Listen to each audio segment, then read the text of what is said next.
Salam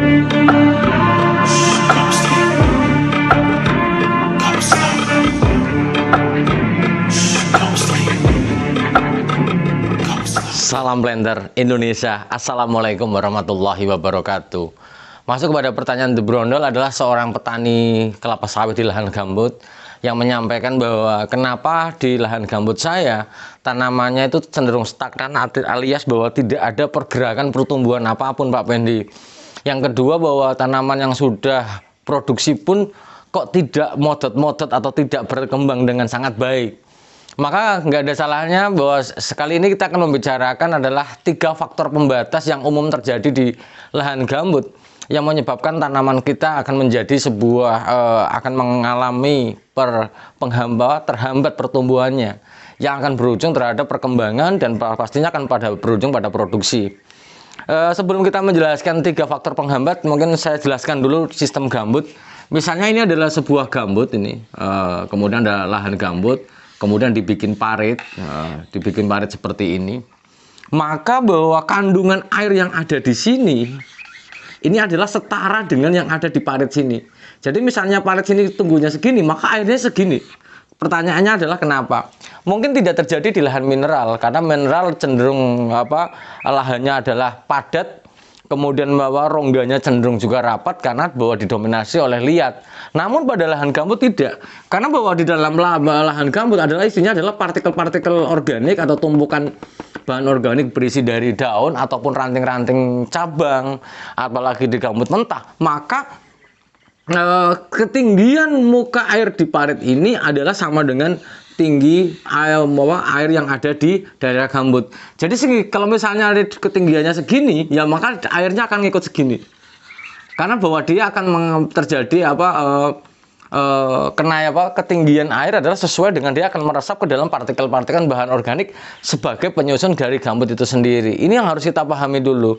Maka kita akan menjawab kenapa pertumbuhan tanaman kelapa sawit yang ada di daerah gambut sering terjadi tidak berkembang secara optimal. Karena ada 3 faktor pembatas yang paling penting yang harus dipahami oleh para petani kelapa sawit di daerah gambut. Maka faktor yang pertama adalah masalah terendam. Ini.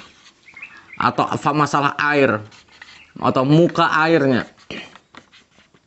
Memang di daerah gambut itu memang tidak bisa dipelakkan, karena bahwa gambut itu terjadi biasanya adalah dalam kondisi yang areal yang sangat rata sekali.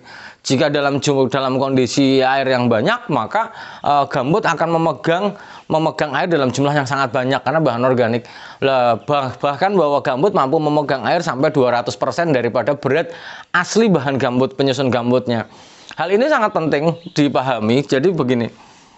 Faktor air tadi yang saya ceritakan ini, kemudian ini paritnya, kemudian ini kita menanam kelapa sawit di sini yang sering tergenang, maka bahwa air akar kita itu tidak mampu berbuat banyak. Sekali lagi yang beberapa hal yang sering saya sampaikan di beberapa vlog, bahwa kelapa sawit itu membutuhkan jumlah air yang sangat banyak, namun bahwa dalam kondisi yang terendam daerah perakarannya, maka akar tidak akan mampu melakukan penyerapan unsur hara yang sangat optimal, bahkan cenderung kekurangan. Dimana ketika gambut itu tenggelam seperti ini, balik lagi seperti di lahan berpasir. Jadi pelepah kering, akan mengering, kemudian batangnya kecil, dan pasti kalau produksi jelas nggak usah ditanya, produksi mesti akan rendah. Ya, ini yang ciri khas di dalam gambut lah. Solusi yang ditawarkan adalah bagaimana tetap berada di air yang ada di gambut jangan menjadi faktor pembatas. Ketika air ini menjadi faktor pembatas, misalnya kondisi yang penuh dengan air, maka satu-satunya cara adalah dialirkan airnya. Apapun caranya, tidak ada cara yang lain kecuali memang di gambut sering juga menggunakan tapak timbun. Walaupun tapak timbun di gambut hanya bersifat sementara saja, artinya tidak permanen sampai dia hanya sekali saja, tidak, tapi harus berkali-kali. Hal ini adalah sebenarnya memberi space. Misalnya kita memberikan seperti ini, kemudian di sini ada tapak timbunnya lagi, airnya segini, kemudian pertumbuhan ini, maka masih ada space akar yang tumbuh dari permukaan air yang jika dalam kondisi yang tergenang. Ini juga bisa menjadikan sebuah alternatif, namun tidak akan permanen. Kemudian di dalam air ini juga terlalu kerendam juga masalah, terlalu rendah juga masalah. Ketika di musim kemarau para petani di gambut juga tidak bisa menjaga air yang ada di sini, maka kondisi di daerah gambut juga pasti akan kekeringan. Maka trek di gambut juga akan parah banget kondisi ketika kemarau yang panjang. Artinya kemarau yang panjang banget, maka produksinya pasti akan turun. Kenapa? Karena bahwa ini perakarannya di sini nih. Perakarannya di sini, airnya di sini nggak ada. Nah, bagaimana menjaganya? Solusinya adalah di dalam setiap parit yang ada, maka jangan diloskan, tapi harus dikasih sebagai pembatas minimum adalah 60 cm. Saya ulangi lagi nih, biar agak tinggi. Jadi di sini dibatasi. Ada di beberapa tempat itu dikasih karung untuk membatasi jangan sampai air yang ada di parit gambut itu total habis. Ketika dia total habis, maka dia akan terjadi pengeringan yang sampai ke dalamnya. Tapi ketika di stop di sini, maka air yang ada setinggi ini, maka minimal adalah ada yang mengatakan 40 sampai 60 cm. Hal ini adalah untuk menjaga kondisi air di saat musim kemarau-nya. Lah, tapi yang paling penting adalah jangan sampai terendam. Kalau terendam banyak tidak akan dapat tumbuh dengan sempurna untuk lahan di gambut. Maka perlu sebuah parit drainase yang mampu mengatuskan air dalam waktu yang sangat cepat. Tapi tidak boleh hilang gitu maksud saya. Kemudian yang kedua, ini adalah pembatas pH. Mungkin udah banyak kali kita bahas pembatas pH. Jika dalam gambut dalam kondisi yang sangat mentah, itu misalnya fibris, ada 3 tingkatan, fibris, hemis, dan sapris. Dalam kondisi gambutnya yang masih dalam bentuk seresah yang kasar-kasar, ini cenderung bahwa pH semakin lama semakin yang mentah itu semakin rendah pH-nya, karena bahwa konsentrasi asam organik yang ada di dalam tanah gambut ini, bukan tanah sebenarnya, di lahan gambut, karena gambut itu sebenarnya bukan tanah, tapi memang tumpukan bahan organik yang membentang menjadi sebuah lahan gambut itu sendiri. Dimana bahwa ketika kondisinya sangat asam, karena bahwa relatif gambut itu memang relatif asam, tapi tingkat keasamannya adalah sangat ditentukan oleh faktor bahan organik penyusun dari gambut itu sendiri. Ketika pH-nya sangat asam, ini juga tidak akan mungkin berbuat banyak. Maka bahwa di dalam lahan gambut biasanya kita juga melakukan sebuah cara, yaitu dengan sistem pengapuran. Baik menggunakan, ada yang kita biasanya perusahaan yang menggunakan kalsium karbonat ataupun kapur pertanian atau alias kalsit dengan menggunakan 1 ton per hektar. Jadi ditebar merata untuk bagaimana bahwa gambut yang ada jangan sampai tidak mampu ditanami, karena pH yang asam ini kacangan pun nggak mau hidup. Kemudian kalau pH yang drop juga, maka tanaman cenderung tidak mampu melakukan penyerapan unsur hara, baik yang sudah diberikan melalui pemupukan tidak mampu diserapnya, karena bahwa kondisinya sangat asam. Terlebih lagi pupuk-pupuk yang ada kadang-kadang terjerap oleh keasaman itu sendiri, akan berubah bentuknya ketika di daerah yang asam. Misalnya fosfat, ini cenderung bahwa batang kecil ini pemupukan fosfat di gambut juga mengalami banyak kendala itu, sehingga bahwa kita harus pastikan bahwa gambut diusahakan seperti dilakukan dengan sistem pengapuran. Dan di beberapa rekomendasi juga disampaikan, ketika kita berada di daerah gambut, maka usahakanlah menggunakan bahan-bahan pupuk yang tidak bereaksi asam, yang dimana bahwa kondisi gambut yang sudah asam jangan diasamkan lagi. Hal ini sangat penting untuk dipahami. Misalnya penggunaan magnesiumnya jangan menggunakan glycerit, tapi menggunakan dolomit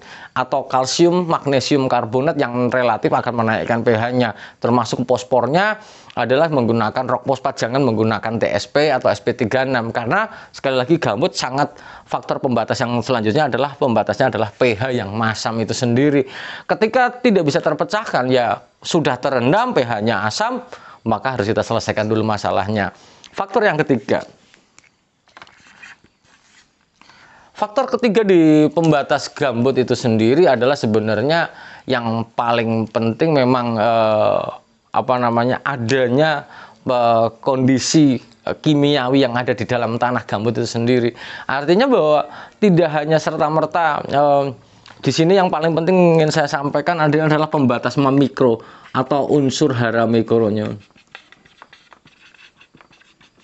Ini baik boron, Cu atau Zn. Mungkin kalau ditanya yang paling penting mana, yang paling banyak kekurangan adalah Cu-nya, karena Cu-nya akan bereaksi, dan dia akan bereaksi dengan gambut yang nanti akan membentuk senyawa tersendiri yang tidak bisa diserap oleh tanaman, sehingga memang Cu di gambut, faktor mikro ini menjadi pembatas yang sangat kuat di dalam mekanisme gambut. Oleh sebab itu para petani semuanya juga harus memberikan unsur hara mikro yang jumlahnya relatif cukup banyak ya dibandingkan dengan tanam mineral, karena memang faktor pembatas yang ada di gambut salah satunya adalah unsur hara mikro ini sendiri yang sangat-sangat sering terjadi kekurangan, baik Cu, kemudian boron ataupun Zn, walaupun yang paling banyak kekurangan adalah Cu-nya. Jadi para petani semua dan para sahabat The Brondol semuanya, yang ingin saya sampaikan gini, ketika tanaman kita tidak mampu tumbuh dengan sempurna, kemudian produksi tidak up lagi, maka kemungkinan faktor terbesarnya adalah ini. Yang pertama adalah masalah cekaman air, atau karena jumlah atau tergenang di daerah lahan kita, maka tidak akan pernah berkembang. Apapun pupuk yang diberikan dalam kondisi yang masih airnya masih tinggi, maka tetap tidak akan tumbuh dengan sangat sempurna untuk tanaman kita. Kemudian faktor pembatas kedua adalah pH, dan yang paling penting lagi, yang gak kalah pentingnya adalah sering terjadi kekurangan unsur hara mikro di lahan gambut. Apalagi ketika lahan gambut misalnya sangat dalam, yang sering diusahakan oleh para petani semuanya, bahkan jangankan yang paling dalam, ketika sekarang menggunakan metode yang baru saja yang namanya CECT, Close Ended Trace, jadi lupa nih, CECT sendiri, di mana terjadi penaikan tanah dalam, misalnya gambutnya 1 meter, ternyata bawahnya mineral yang kita naikkan sendiri, itu pun masih banyak tanaman-tanaman kita yang sangat kekurangan unsur hara mikro. Karena sekali lagi bahwa unsur hara mikro semakin dalam tanah, maka konsentrasi unsur hara mikro juga sangat rendah. Begitu juga di gambut yang sering terjadi kekurangan unsur hara mikro ini. Mungkin ini saja dulu yang ingin saya sampaikan. Ada 3 hal yang menjadi faktor pembatas kenapa sering terjadi di gambut ini, sangat terjadi pertumbuhan yang tidak sempurna di lahan gambut ketika diusahakan untuk tanaman perkebunan. Mungkin itu saja dulu yang dapat saya sampaikan. Semoga bermanfaat. Salam planter Indonesia. Assalamualaikum warahmatullahi wabarakatuh.